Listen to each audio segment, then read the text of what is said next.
South India shopping mall, the wedding మంత్ర, సరికొత్త wedding collection, south India shopping mall.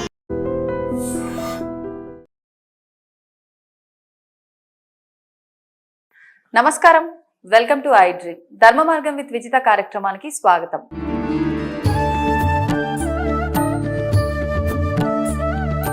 ప్రస్తుతం మనతో పాటు ఉన్నారు ప్రముఖ జ్యోతిష్య వాస్తు పండితులు బ్రహ్మశ్రీ అన్నవరపు తిరుపతి మూర్తి అవధాని గారు. ఇప్పుడు గురువు గారితో మాట్లాడి మరిన్ని విషయాలు తెలుసుకుందాం. నమస్కారం గురుగారు. ఓం శ్రీ మహాగణాధిపతయే నమః. గురుగారు, బ్రహ్మ ముహూర్తం యొక్క ప్రాధాన్యత చాలా ఎక్కువ అని చెప్పి మనం నార్మల్ గా చేసే సమయంలో చేసే పూజలు కానీ పనులు కానీ ఫలితం వచ్చేదానికన్నా ఈ సమయంలో బ్రహ్మ ముహూర్తంలో చేస్తే వచ్చే ఫలితం రెట్టింపు ఉంటుందని చెప్పి, ఎందుకు అంత వైశిష్ట్యము అనంటే దేవతలు సంచరిస్తుంటారు ఆ సమయంలో అని చెప్పి చెప్తుంటారు. అసలు కరెక్ట్ గా బ్రహ్మ ముహూర్త సమయం ఎప్పుడు అనంటే 3 నుంచి 4 అని చెప్తారు. లేదు అంటే సూర్యోదయానికి ముందర ఒక 40 నిమిషాలు అంటారు. రకరకాలుగా అంటుంటారు. అసలు ఆ సమయం కరెక్ట్ గా ఎప్పుడు, నిజంగా ఆ సమయంలో చేస్తే రెట్టింపు ఫలితం ఉంటుందా, ఎలాంటి ఆరాధనలు చేయాలి? తప్పకుండా. యద్బ్రాహ్మణానాం బ్రహ్మ నివ్రతం అని నాకు ఒక పేరు.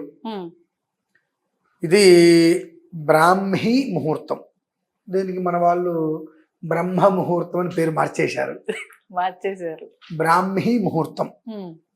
ఇప్పుడు మీరు ఒక మాట ఉన్నారు చూసారండి, మామూలు సమయంలో కన్నా ఆ సమయంలో చూస్తే ఎక్కువ రెట్టింపు ఫలితం చెప్పి, అసలు చెయ్యవలసిన సమయమే అది. కానీ అప్పుడు మనం దేవతార్చన అనేటువంటిది చెయ్యవలసిన సమయమే అది. మనం అప్పుడు చెయ్యట్లేదు కాబట్టి విడిగా ఇంకెప్పుడో చేసుకుని ఎప్పుడో ఒకనాడు ఆ రోజు నాడు చేద్దామని చెప్పి మనం ముందుకెళ్తున్నాం వాతావరణంలో. కానీ అనునిత్యము కూడా మనకు ఉషోదయం, అరుణోదయం, సూర్యోదయం 3 ఉదయాలు ఉంటాయమ్మా. ఉషోదయం తర్వాత అరుణోదయానికి సూర్యోదయానికి మధ్యలో సమయం బ్రాహ్మీ ముహూర్తం. ఉషోదయం అంటే మార్నింగ్ మనకు 3 గంటల నుంచి వస్తాయి. ఎర్లీ మార్నింగ్ 3 గంటల నుంచి ఎప్పటి వరకు? ఉషోదయం అనంతరం మనకు సూర్యోదయానికి 2:30 నుంచి 3 గడియలు. గడియ అంటే 27 నిమిషాలు సమయం. అంటే దాదాపు గంట కనీస మాత్రం గడియని లెక్క తీసుకోవాలి. ఇక మనకు అవకాశం లేదంటే గడియ లెక్క తీసుకోవడం అనేటువంటిది ఆ సమయం. ఏంటి, సూర్యోదయానికి ముందు చేయవలసినటువంటి విధానం. కానీ మనం అది చెయ్యట్లా. అది చెయ్యకపోగా ప్రత్యేకంగా బ్రాహ్మీ ముహూర్తంలో ఏదో చేస్తే ఇంకేదో వస్తుంది అని అనుకుంటున్నాం. ఎప్పుడూ చేయకుండా ఒక రోజు నాడు బ్రాహ్మీ ముహూర్తంలో ఏదో చేస్తే ఇంకేదో వస్తుందనే మాట అబద్ధమే. నువ్వు ఏదైతే చేయాల్సింది ఉందో ఆ రోజు నాడు దాన్ని సక్రమంగా చేసావు.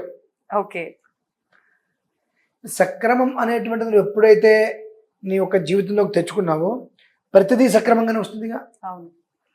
దీనివల్ల వీటికి ముఖ్య కాలాతిక్రమణ అని ఉంటుంది.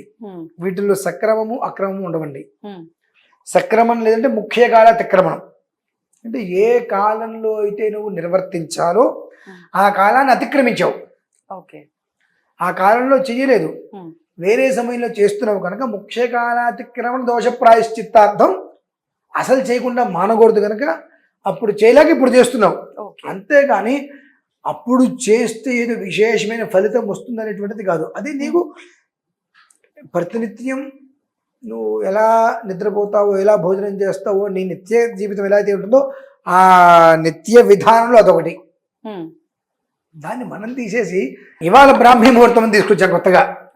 బ్రాహ్మీ ముహూర్తం ఇవాళ కొత్తగా జనాలకి తీసుకొస్తున్నాం. కానీ నిరవధికంగా నిత్యము నైమిత్తిక విధానం తీసేస్తే నిత్య విధానంలో ఆచరించవలసినది ఏదైనా ఉన్నది ప్రాథమిక అర్చన అనంటే అది బ్రాహ్మీ ముహూర్త సమయం. మేము మామూలుగా ఈ బ్రాహ్మీ ముహూర్త సమయంలో కనీసం 4 నుంచి 5 నిమిషాలు ఒక గడియ కూర్చోగలిగితే అదృష్టం. లేదు 3 గడియలు ఉంటామంటే యోగం. ఏమీ లేదండి కనీసం ఒక 4-5 నిమిషాలు ఉంటాను అంటే ఆ సమయంలో సర్వమానవాళి కూడా దృష్టిని భ్రూమధ్యంలో నిలిపి ఓంకారనాదం చేయాలమ్మా. మెడిటేషన్ అని చెప్పి మామూలు భాషలో. ఆ మెడిటేషన్ కూడా మనం 6-7 8 క్లాసెస్ పెట్టుకొని చేసుకుంటూ ఉంటాం. అది మెడిటేషన్ కాదు, ధనటేషన్. దానికి ఇంత ఫీజుని కట్టాలి కదా. సో ఆ సమయంలో చేసేదే మెడిటేషన్. ఓకే, అంటే మిగతా సమయాల్లో చేసే మెడిటేషన్ పని చేయదు అంటున్నారా? అదే Waste మనం అంటారా? ప్రశాంతంగా కూర్చున్నాం అనేటువంటి ఫీలింగ్ కోసమే. ఓకే. ఎందువల్లనంటే ఆ తెల్లవారుజా ఇప్పుడు మీరు 10 గంటలకి ఉదయం పూట నేను మెడిటేషన్ చేస్తా అంటారు, 8 గంటలకి ఇలా కూర్చోగానే అవి ఇవేదో సౌండ్లు చెవులకి డిస్టర్బెన్స్ అవుతాయి. తెల్లవారుజాను మీరు ఆ ముహూర్తంలో కూర్చోండి, ఏమి ఉండవు. ఒకవేళ పల్లెటూరు అయితే ఆ పిచ్చుకలు పిట్టలు కలకల ధ్వని అవి తప్ప ఇంకేం ఉండవు. ఆ అంతటి ప్రశాంతంగా కూర్చున్నప్పుడు ఈ దృష్టిని భూమధ్యంలో నిలిపితే మనం సాక్షాత్తు ఆ పరం జీవితం మనకు అక్కడ కనిపిస్తుంది. కానీ అలా దృష్టిని నిలపడం అందరికి సాధ్యపడదేమో కదా. అందుకనే ఆ 4-5 నిమిషాల సమయం చెప్పా. ఆ తెల్లవారుజామున సమయంలో మనం అలా మెడిటేషన్ గా కూర్చున్నప్పుడు మనకు నిద్ర వచ్చేస్తుంది. అవును. ఆ 4-5 నిమిషాలు మన స్పృహలో ఉండం. ఆ సమయం చాలమ్మా. మనం అనుకునేటువంటిది ఏది బయట జరిగేటువంటిది మన చెవులకి వినిపించకుండా మనస్సును అలా వదిలేసేస్తే శరీరాన్ని అది అలా నిద్రలోకి జారుకుంటుంది. కానీ అది నిద్ర కదమ్మా, ఒక యోగం. అది ఇంత సమయం మాత్రమే ఆ యోగం ఉంటుంది. ఆ సమయంలో మీరు చేసేటువంటిది ఒక్కసారి చేసిన 10 టైమ్స్ ఫలితం వస్తుంది. అది అక్కడ మనం చేయవలసింది ఓంకారం. దాన్ని మానసికంగా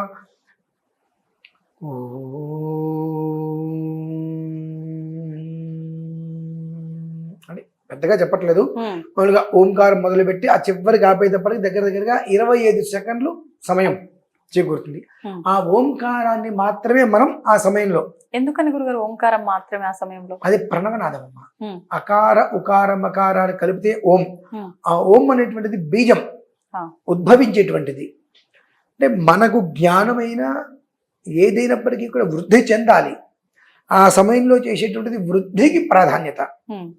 బీజం అనేది ఓం. ప్రతి దానికి కూడా సృష్టికి మూలం ఓంకారం. దాన్ని మనం ప్రణవం చేయటం వల్ల ఏమవుతుందంటే మనకు ఏం జరగబోతుంది అనేటువంటి విషయం మన కళ్ళకి తెలిసిపోతుందమ్మా. దాన్ని దివ్య దృష్టి అంటారు చూసారా, అటువంటి ఒకటి మీ భాషలో 6th సెన్స్. అది రీసెంట్గా మీరు అనుకుంటారు దివ్య దృష్టి. దానివల్ల మనకు జరగబోయేవి తెలుస్తూ ఉంటాయి. 2, మన జీవితం ఏ స్థాయికి మనం మలుచుకోవచ్చు. జ్ఞానం ఉంది. మీకు ఇంట్లో అద్దం ఉందిగా, అద్దం నిండా మట్టి పూసేయండి, మీకు ఏమైనా కనిపిస్తుందా? మట్టే కనిపిస్తుంది. తుడిచేస్తే మన చేతితో తుడుస్తున్నా అంతే ఉంటుంది. అవును. ఒక క్లాతో కాగితం పెట్టి మొత్తం తుడిస్తే అలా ఆ ఓంకార నాదాన్ని ఆ సమయంలో జపం చేయటం వలన ఆ మురికి మొత్తం పోతుందమ్మా. మేము ఆ సమయంలో రుద్రం పారాయణ చేసుకుంటాం. మురికి మొత్తం పోయింది అంటే బింబ ప్రతిబింబం, మనం ఎలా ఉన్నామనేటువంటిది ఎగ్జాక్ట్ ఆపోజిట్ లో మనకు అది కనిపిస్తుంది. మన నిద్రమోహంతో ఉంటే నిద్రమోహమే కనిపిస్తుంది. ఆ ప్రణవనాదం వలన ఎప్పుడూ కూడా వర్చస్సు తేజస్సు యశస్సు, వర్చస్సు తేజస్సు యశస్సు, ఈ 3 కూడా మనకు బ్యాలెన్స్డ్ గా ఉంటాయి లైఫ్ లో. కొంతమంది అంటుంటారు తొందరపాటు నిర్ణయాలు తీసుకునే వాడు, వాడికి విచక్షణ లేదు అని. అవి మన జోలికి రావమ్మా. ఏ నిర్ణయమైనా చాలా ప్రశాంతంగా నిర్ణయం తీసుకుంటే మళ్ళీ వెనకడుగా ఇక్కడ అది అవునా కాదా, అవసరమా కాదా అనేటువంటిది ఆ సమయం నిర్ణయిస్తుంది. ఎందువల్లంటే పూర్తిగా మనం దృష్టిని భూమధ్యంలో నిలిపినప్పుడు మనం శరీరాన్ని వదిలేస్తాం. అది ఒక రకమైనటువంటి యోగ స్థితిలోకి వెళ్ళిపోతుంది. ఆ యోగ స్థితిలోకి వెళ్ళిపోయినప్పుడు ఆ విశ్వం ఏదైతే ఉందో ఆ విశ్వం మనతో ఎప్పుడూ అనుసంధానంలోనే ఉంటుంది. అది మనకు తెలుసుకోవడం కష్టం. ఆ సమయంలో ఆ రెండింటిల మధ్యన కాన్వర్సేషన్ జరుగుతుంది. ఆ జరిగినప్పుడు ఏదైతే కాన్వర్సేషన్ జరుగుతుందో అది ఇక్కడ ఫిక్స్ అయిపోతుంది. అందుకని తెల్లవారుజామున లేచి అనుష్ఠానం కానీ ఏదన్నా చేసేటువంటి వాళ్ళు ఎప్పుడు పీస్ ఆఫ్ మైండ్ అంటారు చూసారండి, అలా ఉంటూ మనం చూస్తాం చాలా మందిని. ఇప్పుడు ఎవరు లేరేమో కానివ్వండి, సూర్యోదయ పూర్వం నిద్రలేచి కాస్త ఆరాధన చేసుకునే వాళ్ళు మా మొహం ఎప్పుడు చూసినా చాలా ప్రశాంతంగా నిర్మలంగా, ఏ కష్టము వాళ్ళు దరిచేరదు.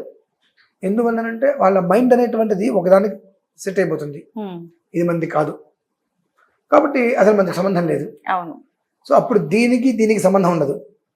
ఇది ఏం చెప్తే ఇది వినాల్సిందే. కాబట్టి వాళ్ళు ఎప్పుడు ప్రశాంతంగా కంట్రోల్లో ఉంటుంది.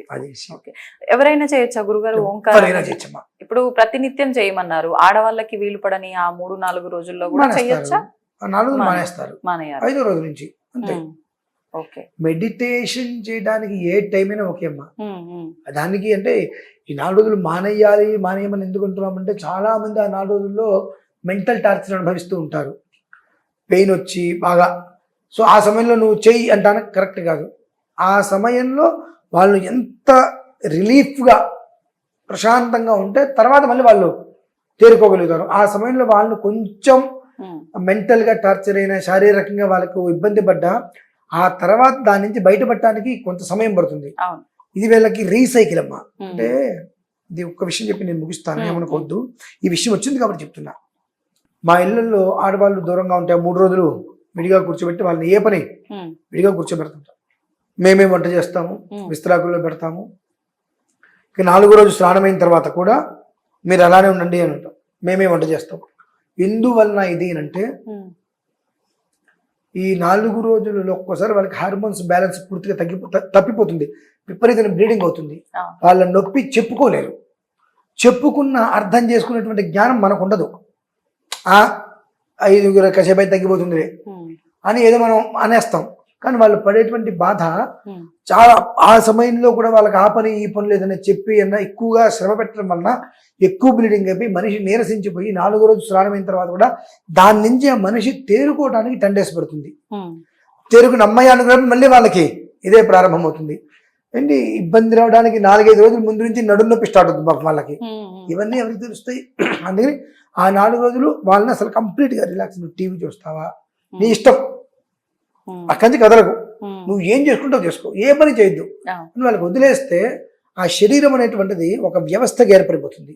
5వ రోజు నుంచి మళ్ళీ పూర్తిగా ఆ వ్యతిరేక దిశ నుంచి మారి సబ్జరేఖలో తిరగడానికి అది ఉపయోగపడుతుంది. కాబట్టి ఆ 4 రోజులు మాత్రం వాళ్ళకి పూర్తిగా విశ్రాంతి ఇచ్చి 5వ రోజు నుంచి మళ్ళీ వాళ్ళు కూర్చోవచ్చు. అలా కూర్చోవడం వాళ్ళు మొదలు చేసుకుంటే ఆటోమేటిక్గా అది కూడా వాళ్ళకి సెట్ అయిపోతుంది. ఇప్పుడు ఈ ధ్యానం చేసుకునేటప్పుడు అంత ఎర్లీ మార్నింగ్ 3-3:30 సమయంలో అని అంటే చాలా మంది 4 గంటల సమయం, 4 గంటలు అనుకోండి, స్నానం ఆచరించే ఓంకారం చేస్తున్నాం కాబట్టి చెయ్యాలా, లేదంటే అవసరం లేదు మనం కాలకృత్యాలు తీర్చుకొని మొహం కాళ్ళు చేతులు కడుక్కొని చేసుకోవచ్చా, ఇలా కూడా అడుగుతుంటారు కదా. మేమైతే ఏది ఏమైనా స్నానం చేయవలసిందే అందరికీ. అంటే మేము ఆ సమయంలో ఆరాధన చేస్తాం కాబట్టి స్నానం చేయాలి. మెడిటేషన్ చేసే వాళ్ళకి స్నానంతో పని లేదమ్మా, అవసరం లేదు. శుభ్రంగా మనస్సు శుచిగా ఉండాలి. బ్రష్ చేసుకొని కాలకృత్యాలు తీర్చుకొని మోకాళ్ళు చేతులు కడుక్కొని హాయిగా వచ్చి ప్రశాంతంగా కాలకృత్యాలు తీర్చుకొని వచ్చి మనం మెడిటేషన్ చేసుకోవచ్చు. అక్కడ మనకు కావాల్సింది mind refresh. Meditation meaning mind refresh. ఎప్పటికప్పుడు అప్డేట్ కావాలి. అది అప్డేట్ కావాలంటే ఇక్కడ ఎలాంటి టెన్షన్స్ ఉండకూడదు. ఆ టెన్షన్స్ లేకుండా ఉండాలంటే ఆ సమయంలో చుట్టుపక్కల జరిగేటువంటి ఈ చిటికి సౌండ్ కూడా మనకు రాదు కనుక, మనకు చిటికి రాదులేండి, చిటికి సౌండ్ రాదా, ఆ చిటికి సౌండ్ కూడా మనకు రాదు కనుక మైండ్ చాలా పీస్ఫుల్గా ఉంటుంది. ఆ సమయంలో ప్రశాంతంగా మనం కూర్చుని అన్నిట్లనే వదిలేస్తే ఈ 2 కళ్ళు భూమధ్యాన్ని చూస్తున్నప్పుడు మైండ్ అలా నిద్రలోకి జారిపోతుంది. జారిపోయినప్పుడు ఆ విశ్వం అనేటువంటిది మనతో పూర్తిగా కాన్వర్సేషన్ జరుగుతుంది. అది ఏదైతే చెబుతుందో దానికి మన మైండ్ రోజు రోజు రోజు రోజు రోజు రోజు రోజు సెట్ అయిపోతుంది. ఆ తర్వాత ఇక దేనికి ఎమోషనల్ కావు. మెడిటేషన్ ఈ బ్రాహ్మీ ముహూర్తంలో చేసేటువంటి దీనివల్ల ఏంటి మనకు యూజ్ అంటే ఎమోషనల్గా ఫీల్ అయిపోం. ఒక మనిషికి చాలా దగ్గరగా బాండింగ్ అయిపోతాం. ఒకవేళ తేడా వచ్చింది అదే నవ్వుతూ పక్కకి వెళ్ళేస్తుంది. సో ఎవరిని ఏదైనా చెప్పినా అది నిజమవుతాం, మనం వెళ్ళాం, కోపాలు వచ్చేస్తాయి, విడిపోతాం. సో అటువంటి స్టేజ్లో కూడా ఈ సమయంలో వీళ్ళు చేసిన దానివల్ల ఓకే ఏదో జరగడం జరిగింది, నువ్వేంటి అని గొడవలు వస్తాయి. కొన్ని రోజులు మనం దూరాన్ని మెయింటైన్ నవ్వుతూ మాట్లాడదాం, దూరాన్ని మెయింటైన్ చేద్దాం. సో ఒక 10 రోజులకి 20 రోజులకి 30 రోజులు తేడా తెలిసిపోతుంది ఎవరు ఏంటనేటువంటి విషయం. అప్పుడు మళ్ళీ చక్కగా మన ప్రేమగా దగ్గరికి రావచ్చు. నువ్వెంత అంటే మళ్ళీ తప్పు కాదని తెలిసినా మనం తొందరపాటు నిర్ణయం తీసుకున్నాం కాబట్టి మాట్లాడలేము. సో ఇటువంటివి జ్ఞానం అనేటువంటి వృద్ధి తీసుకొచ్చి మనిషికి బ్యాలెన్స్డ్ లైఫ్ ఇస్తుందమ్మా. అది. ధన్యవాదాలు గురుగారు, చాలా మంచి విషయాలు తెలియజేశారు. తవ్వుతూనే శివలింగం సరే దాన్ని అట్లా కప్పేసేయండి, చూపించదండి. మూర్తి పూజ కాదు, సాక్షాత్ బ్రజేంద్ర నందన భగవాన్ ఉన్నారు మూర్తులు. ఏమీ ఆశించకుండా ఆరాధించే వాళ్ళు కూడా ఉన్నారా ప్రభుజీ? నిజమైన భక్తి అంటే మనకు తెలియదు కాబట్టి